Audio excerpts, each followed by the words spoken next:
Hi everyone, I'm Raj Kumar, President and Editor-in-Chief of DevX. This week we'll be breaking down the big headlines in global development and bringing in some top experts to help us do it. If you want to follow along with the stories we're talking about, check out devx.com and subscribe to our daily newsletter, The Newswire. There's a link in the description. Follow us along on Twitter and you can see many of the stories we're talking about today, and we'd love to hear what you think. This is This Week in Global Development. And I'm joined by my colleague, Sarah Jerving. Hi, Sarah. Hi, Raj. It's great to join you. Yeah, good to be with you, too. Sarah is, of course, a senior reporter here at DevX, and you all know her byline for covering all things global health. And Sarah, you're based in Nairobi. I'm assuming you're around there today? Yes, yep. I'm just an hour behind you guys in Dubai. Yeah, and as you say, I'm here in Dubai with many fellow DevXers covering, of course, COP28. And that's a lot of what we're going to talk about today because, of course, COP is the big headline and story in global development this week. And it's great to get a chance to speak with you about it, Sarah. I know you've been covering one aspect of it in particular, which is the health aspect. This is the first year that there's been an entire day dedicated to global health at COP. What do you think is the implication of that? How significant is it? Yeah, so health has been long excluded from high-level discussions on climate change. And so this was the first COP where health was formally on the agenda. And this included the first climate and health ministerial meeting. So over 130 countries have endorsed the first COP political declaration for climate and health, where leaders really stress the importance of addressing the negative health impacts from climate change in the context of the UN Framework Convention on Climate Change and the Paris Agreement. But there are also theme days at the COP conferences, and in the past and as well as this year, this has included days focused on climate finance and food security, for example. But this past Sunday was the first time there was a day of programming that was actually devoted to health. So the COP presidency has tallied that financial commitments out of COP for climate and health have reached over $2.7 billion. But there are questions over how much of this is new funding. And historically, the situation has been that very little multilateral climate finance has gone towards health. But there is an urgent need for action and resources as a lot of health gains are threatened as climate change accelerates. That includes an uptick in infectious diseases. And one example of this is cholera. And that has become supercharged by climate change in Africa. And we've been covering that over the past year. Our outbreaks are becoming more common and more deadly.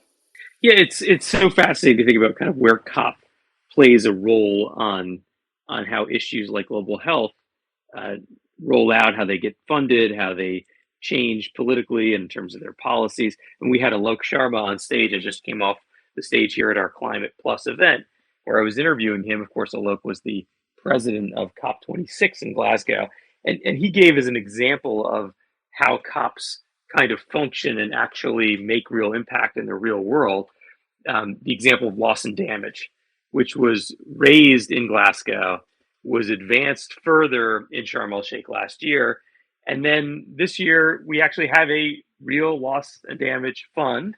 It was created last year in concept, but this year it was actually created in reality and funded. Now it's all very early, it's baby steps. There's plenty of good reasons why campaigners and activists say this is way too little too late. But I think it does point to how a COP process can actually make an issue move down the track. And so the same is what I'm hearing from people in the global health space, that this is kind of a watershed moment, even if, as you say, Sarah, it's unclear if there's really new money at stake here. Just the fact that so many countries have come together and said, there is a really important connection and nexus between climate and health is the start of something. And it does feel like it's also a narrative shift because for a long time, people in global health have said, well, yeah, climate is sort of a vertical. There's a set of issues associated with climate. As you say, cholera is one example. Some, mosquito-borne diseases where mosquitoes are moving due to new climate shifts, that's another. But in general, global health doesn't connect with climate in every way. And I think that narrative is starting to be challenged here at COP and I think more broadly. Yeah, absolutely. And I think it was a big step for WHO to appoint Vanessa Carey as the new kind of envoy on climate and health. It's really, it's a very different situation from it was 1 year ago. And as you said, with the loss and damage fund, I think, we were both in attendance at Sharm el Sheikh last year. And I think no one could really kind of foresee that in 1 year there would be a loss in fund. Loss and damage fund actually kind of coming into being. I think there was still so many questions last year at Sharm about what the future held with that. Yeah, and even that fund, of course, just to be clear, it's small. We're in the several hundred millions now. The last number I heard from somebody close to the negotiations was about 600 million has been pledged. But Alok Sharma said this morning in my conversation with him on stage that there are so many pledges and there's so little accountability around them. What I like to term pledge inflation.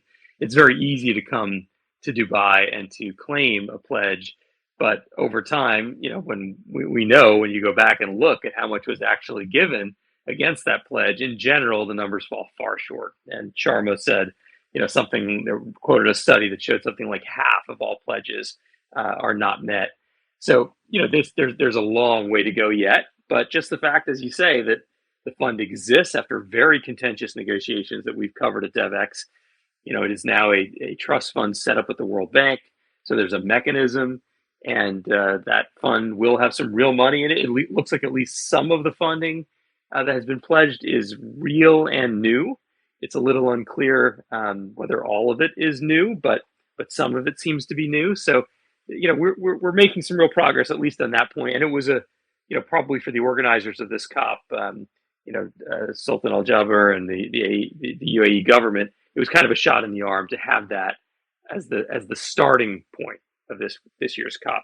How do you think overall, Sarah, as you've been watching this from afar, how do you feel like this year's COP is rolling out? Well, it does seem, as we spoke about with the health aspect, it has been a COP for firsts. And I think the big top line question is, will this COP produce the first global agreement to phase out fossil fuel use?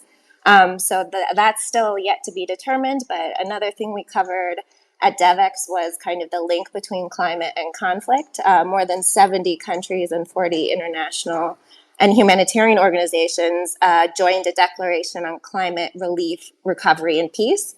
So that's the first initiative to elevate climate security and humanitarian action to this very top level at the UN talks. So it is a year of firsts in some ways, and I think that shows progress.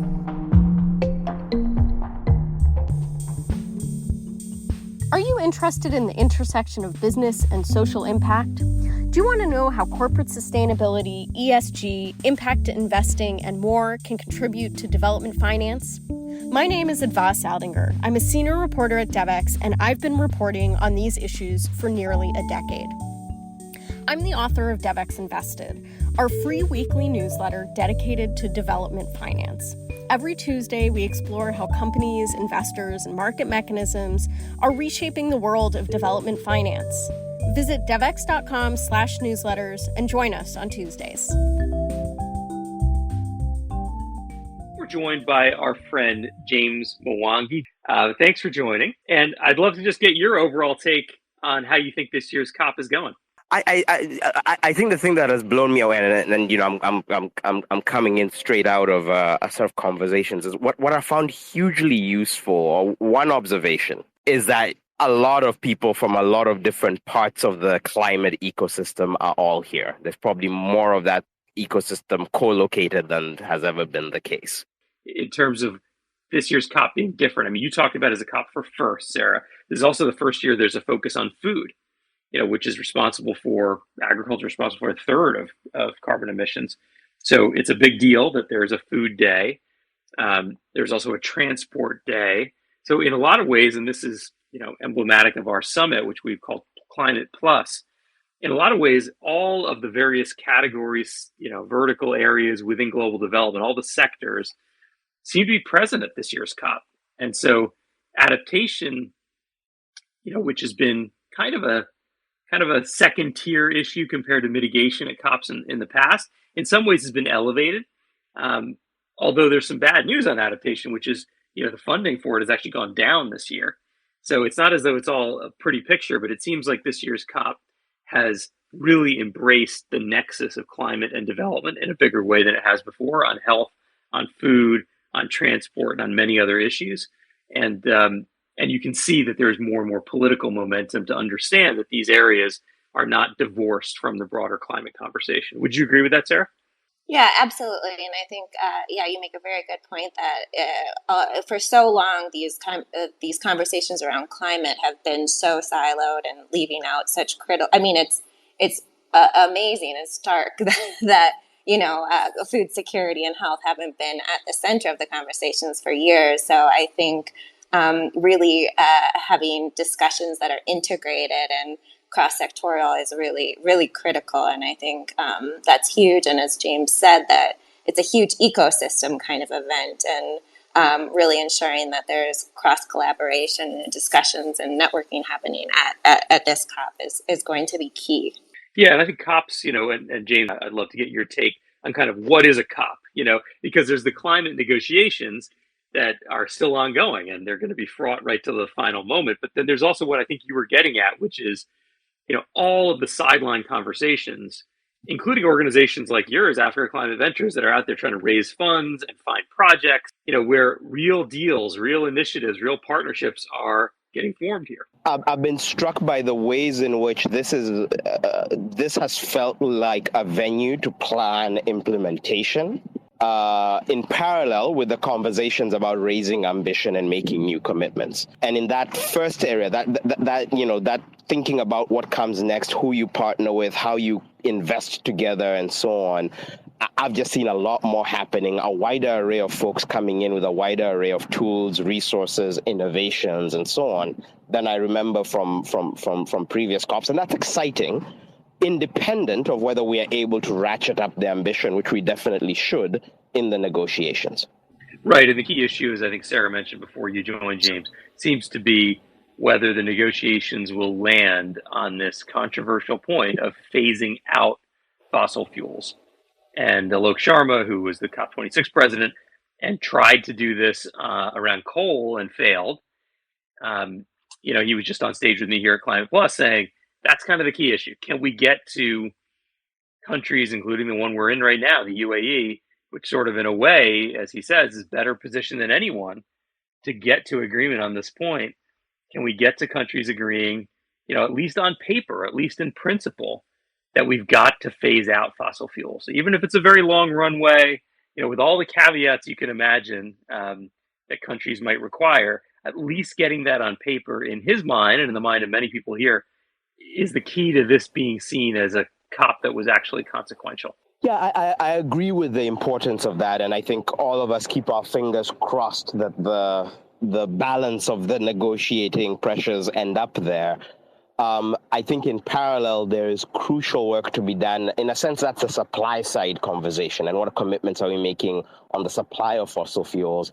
On the demand side, there's a lot of work to be done in saying, and here are the ways that we can deliver prosperity, dignified livelihoods, actually better outcomes without reliance on fossil fuels. And that's where I've been spending a lot of time just talking to people with new solutions, new technologies, new ways of thinking about these spaces. And, as you'll know, a big part of what I've been pushing for is how do you get particularly African countries to see the opportunity for them in that kind of post-fossil fuel reliant planet, where arguably countries of the global south have a bigger opportunity than they do in the current ecosystem. And seeing that land with commercial actors and some non-commercial actors is exciting. It's still a journey. A lot of people still think of this as a sacrifice. We're giving up fossil fuels, which will cost us something. And I do actually think that it's becoming clearer as you look at where the technologies are going, where the financing models are going. It could actually be better on all levels to move to a low emission or even negative emission set of solutions in some sectors at least. Yeah, I think it should be, right? And maybe it's worth kind of rolling that out a little bit, explaining it a bit further. Because in the case of Africa, this is not about a transition, right? This is for many people, there's some 650 million people in the world without access to electricity, and many of them are in Africa. So, for many people, it's not a transition away from one kind of fuel to another. It's the first time they're going to get, electricity in their homes or in their businesses. And so it's really about starting from zero. And so there's a chance to leapfrog an old and dirty and inefficient model of energy production. And the COP has already achieved this idea of a tripling of renewables. That seems to be clearly on the table. But in parts of Africa, tripling is nothing. It's going to be much bigger than that, right? Because you're going from zero to building huge wind and solar facilities, and geothermal and others. So the opportunity is massive. And as you well know, James, it's not just about, having the production of energy, which is important, but it's also the nature of renewables, which is that they can be really distributed, including in rural areas, right? Microgrid technology. You can kind of use these technologies to empower all kinds of economic development and health and education and agriculture in a way that is a lot harder to do through traditional fossil fuel. I think that's true. And I think one part of that equation, I think, is now almost conventional wisdom, which is distributed renewables is a way that you will meet the needs of the bulk of Africa's own domestic energy consumption for domestic livelihoods. I think something that's been really exciting since the Africa Climate Summit has been the recognition of this other side of what renewables do, which is they unlock the potential for what we call climate positive growth, which is if we're going to triple the world's supply of renewable energy infrastructure, like the panels and wind turbines and so on, one of the interesting things about that is that even for industrial purposes, if you wanted to maximize the amount of energy you got per unit of solar panel and battery or wind that you deployed, the best place in the world, the place where you get the biggest gigawatts or kilowatt per dollar spent impact, is going to be in Africa and other parts of the global south, because tropical real estate is the prime place to allocate your solar infrastructure. Now, that has some interesting implications, Raj. It means that for energy-intensive industry, actually what you should be asking yourself is, why not move a larger share of that to those parts of the world? Africa today accounts for less than 5%, probably less than 4% of global value-added industrial activity. Just moving that to 10, 15, 20% is one of the biggest decarbonizing moves the world can make, because that could end up being powered by a disproportionate share. So we're not saying triple everywhere, and so triple the number of solar panels in Belgium. That does not make sense. You've already put a lot of solar panels in Belgium, and frankly, you're getting relatively little energy per additional solar panel you're putting there. Tripling the amount of solar panels in the world and having almost all of that increase happen in Tanzania is transformative for the global energy system, because it suddenly cuts the cost of actually doing energy-heavy processing of raw materials in Africa by a factor and decarbonize those entire value chains. So it's about saying, it's not just about, well, all of us are changing the way our industries work, but the industry will stay where they are. And by the way, we'll help Africans meet their needs wherever they are with distributed solar. It's also about saying we need to do things like the smelting of and processing of critical minerals, the generation of value-added industry, the positioning of our global data center demand as we go into the AI revolution. We need to be thinking about all that from the perspective of where is renewable energy most abundant, and thus where should we be citing these major new investments. Yeah, just to put a couple of numbers behind that, 60% of the best global solar potential is in Africa. And then 40% of the strategic minerals that are needed for decarbonization are found on the African continent. So it's where the critical minerals are. It's where, as you say, the solar potential is. And then one important piece as well, it's where the labor of the future is. And it's going to be, I think by 2050, a majority of the world's young people will be in Africa. So this is the place where, if you can get a lot of things right, and there's a long way to go to get those things right, but if you can get them right, you could see, as you say, the most labor-intensive and energy-intensive industries wanting to locate on the continent of Africa, which I think for your venture fund and for so many others who are working in this space would be an enormous shift. Sarah, I want to come to you as we're getting close, maybe, to wrapping up our conversation here. I wonder if there's any other observations you've got from where you stand. I know you spent a lot of reporting time in the past in Somalia, and we had a story this week exactly on the climate nexus with Somalia, which is that this is a country that's not responsible for emissions at all. I think it's second to the last in the world, and yet is suffering pretty dire climate conditions. Yeah, absolutely. I think Somalia is a really important country to keep an eye on. The government is working really hard to change its face to the global donor community. Somalia has long struggled to access climate finance, and that's because of insecurity, inadequate government capacity, and then a massive debt load. But the country is working to strengthen its institutions, and it's been in the process of reducing its debt load. And then in turn, it is working to receive greater climate financing so that it can build resilient systems to extreme weather. So the country has faced recurrent drought, and famine was recently averted. But it's an ongoing problem, and even when the rains do come, they come in the form of these devastating floods. So there's huge displacement across the country, and it's preventing this extreme weather is preventing people from working as farmers or pastoralists. And people are kind of turning to displacement camps in urban areas where they're largely dependent on aid. So it's this really unsustainable situation. And in terms of money flowing into Somalia, there's often more of a focus on humanitarian response rather than long-term development. So our colleague, Colin Lynch, reported last week on an internal confidential UN report that said that there needs to be a quantum leap in climate financing to Somalia to mitigate and adapt to impacts of climate change.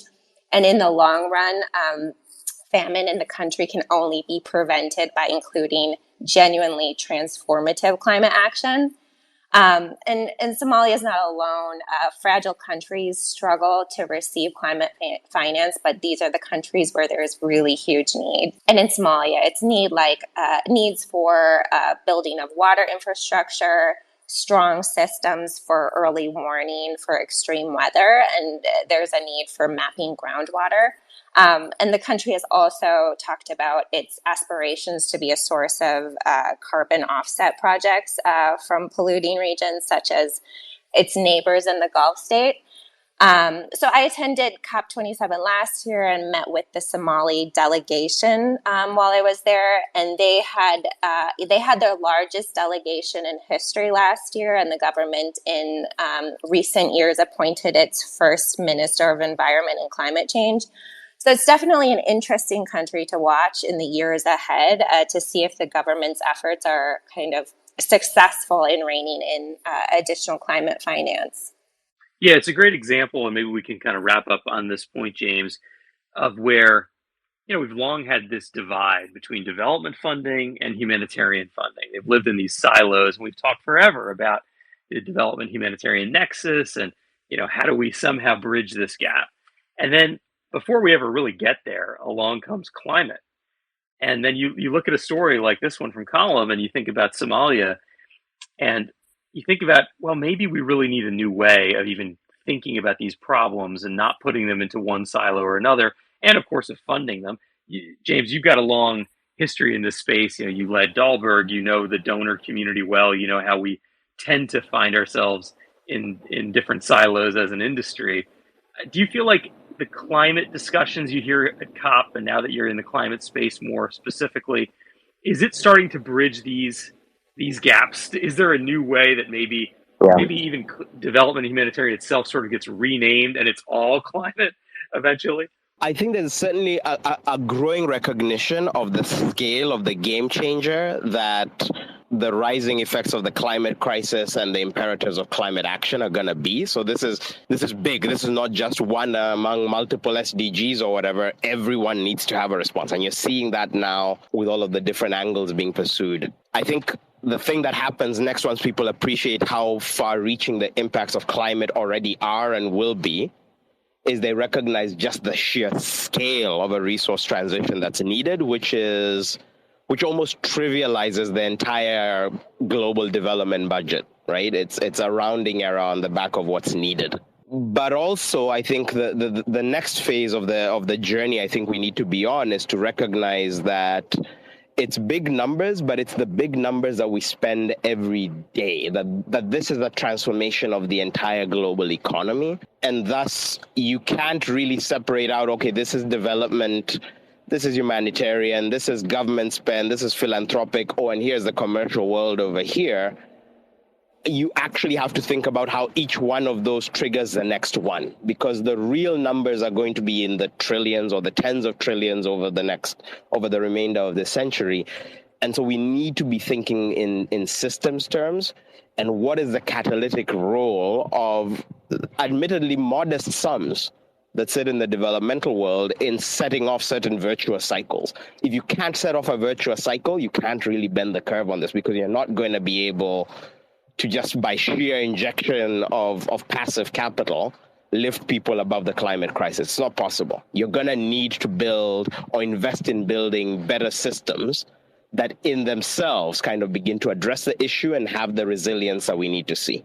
And that's a different way of thinking for the entire development ecosystem. It really is. And maybe a story from COP as we wrap up here that's emblematic of it is I got to meet yesterday OKSA, who is the CEO and founder of Power Stoves, which I think is the largest cook stove company now, certainly in Nigeria, maybe on the continent. They produce tens of thousands of cook stoves every month. And, I think about what he's done.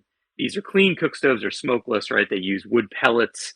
They manufacture those wood pellets and ship them all over the world. And now you can charge your cell phone in that cook stove. And there are sensors in it so they can detect how much carbon emissions are being saved, and they can sell those carbon credits on the global market and therefore lower the cost of the cook stove and make it close to free and actually build a profitable business on the back of this. So, he's gotten money from donors, traditional development donors.